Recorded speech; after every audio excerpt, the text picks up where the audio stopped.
آج جو ہمارا موضوع ہے وہ اس حوالے سے ہے کہ برائی سے روکنا کس کی ذمہ داری ہے۔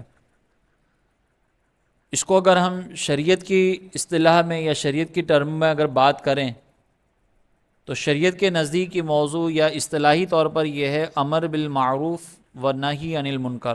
نیکی کا حکم دینا اور برائی سے منع کرنا۔ قرآن مجید میں اللہ تبارک و تعالی نے یہ ارشاد فرمایا وَلْتَكُن مِّنكُمْ أُمَّةٌ يَدْعُونَ إِلَى الْخَيْرِ، تم میں سے ایک گروہ ایسا ضرور ہونا چاہیے کہ جو لوگوں کو خیر کے راستے کی طرف بلائے، بھلائی کے راستے کی طرف بلائے۔ وَيَأْمُرُونَ بِالْمَعْرُوفِ، اور وہ نیکی کا حکم دے، وَيَنْهُونَ عَنِ الْمُنْکَرِ، اور لوگوں کو برائی سے منع کرے۔ أُولَئِکَ هُمُ الْمُفْلِحُونَ، تو یہ جو گروہ ہوگا یہ فلاح پانے والا ہے، کامیابی حاصل کرنے والا ہے۔ تو اس آیت مقدسہ سے یہ معلوم ہوا کہ مسلمانوں کی ایک بہت بڑی جماعت میں سے چند ایسے افراد کا ہونا تو ضروری ہے کہ جو لوگوں کو نیکی کی طرف بلائیں اور برائی سے منع کریں۔ تو اس سے بنیادی طور پر ایک یہ کانسیپٹ ہمیں ملتا ہے کہ شریعت مطہرہ ہمیں اس بات کا حکم دیتی ہے کہ ہم اگر کسی برائی کو ہوتا دیکھ رہے ہیں، ہم یہ دیکھ رہے ہیں کہ کہیں پہ کوئی کام غلط ہو رہا ہے تو ہمیں اس کو روکنا ہے، اس سے منع کرنا ہے۔ تو ہمارے یہاں پر ایک جو لبرل سوچ ہے، جس کا یہ ذہن بنا ہوا ہے کہ بھئی آپ کو جو سمجھ میں آتا ہے نا آپ وہ کریں، دنیا والے چاہے جو کہتے رہیں اس سے کوئی فرق نہیں پڑتا۔ تو یہ جو لبرل مائنڈ سیٹ ہے نا کہ آپ اپنی زندگی اپنی مرضی کے مطابق گزاریں، کسی اور کے کہنے سے لوگ تو باتیں بناتے رہیں گے،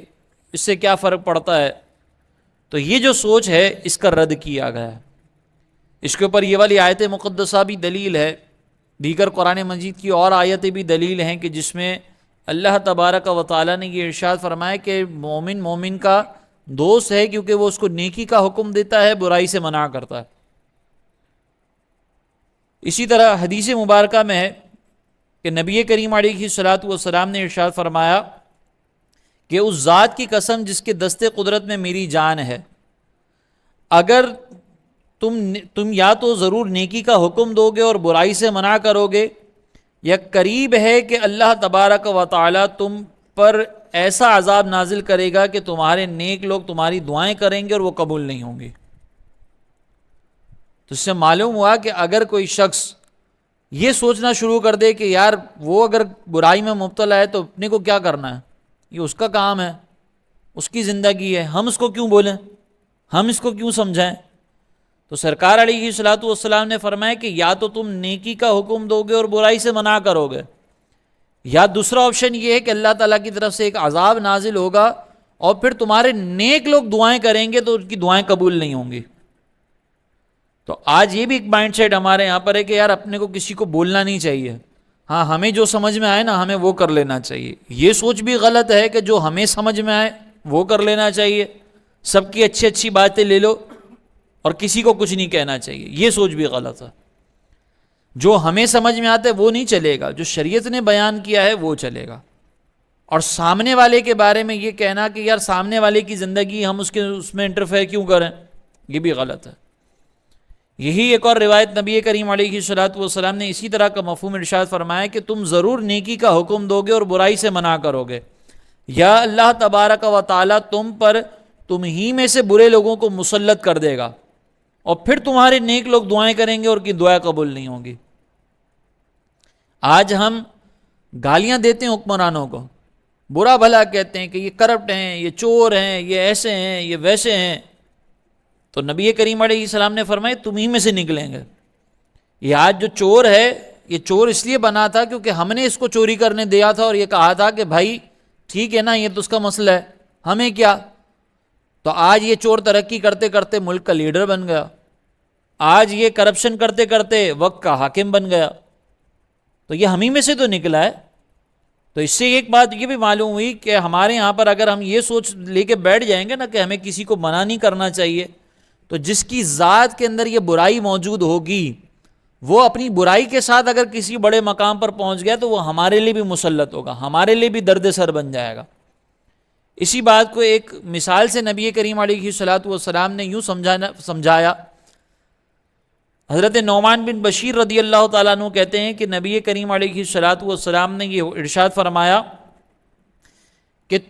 نیکی کا حکم دینا اور برائی سے منع کرنے کی مثال بیان فرمائی. سرکار علیہ السلام نے فرمایا کہ تم نیکی کا حکم دو اور اگر تم اس سے باز رہو گے، مفہوم یہ کہ اگر تم اس سے باز رہو گے تو تم ان لوگوں جیسے ہو جاؤ گے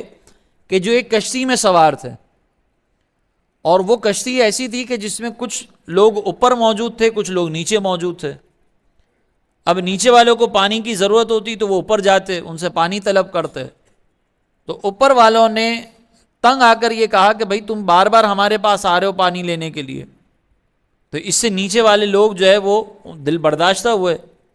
تو انہوں نے کیا کیا کہ کشتی کے اندر سوراخ کرنے شروع کر دیا. اب سرکار علیہ الصلوۃ والسلام فرماتے ہیں کہ یہ اوپر والے اگر ان نیچے والوں کو روک دیں تو یہ سب کے سب بچ جائیں گے، اور اگر یہ نہ روکیں کہ ٹھیک ہے ان کو تو پانی کا انتظام کرنا ہے نہ کرنے دو، تو پانی آئے گا کشتی میں سب کو تباہ کر دے گا. تو یہ ایسے ہی سرکار علیہ الصلوۃ والسلام نے فرمایا کہ اگر تم کسی کو نیکی کا حکم دینے سے باز رہے تو تم بھی ایسے ہی تباہ ہوگے جیسے وہ تباہ ہو رہا ہے. اور وہ کیسے تباہ ہوں گے کہ ہم میں سے پھر یہ برائیاں مسلط ہوں گی. اگر آپ کے محلے میں کوئی بچہ ایسا ہے، کوئی شخص ایسا ہے کہ جو برائی کے اندر مبتلا ہے، آپ اس کو نہیں روکیں گے، آپ کا بیٹا نہیں آئے گا، آپ کا پوتا اس کے جال میں پھنس سکتا ہے، آپ کا پر پوتا، آپ کی نسلوں میں سے کوئی بھی اس کے جال میں پھنس سکتا ہے. آج وہ اکیلا شخص گھر میں بیٹھ کر فلمیں ڈرامے دیکھ رہا ہے، گھر میں بیٹھ کر برائیاں کر رہا ہے، لیکن اس کا اثر آہستہ آہستہ آپ کے گھر تک بھی منتقل ہوگا. آپ کا گھر بھی اس کے جو برائی ہے، اس کی جو نحوست ہے، اس سے متاثر ہوگا. تو اسی لیے ہماری شریعت مطہرہ کا تقاضا یہ ہے کہ ہم برائی سے روکیں لوگوں کو.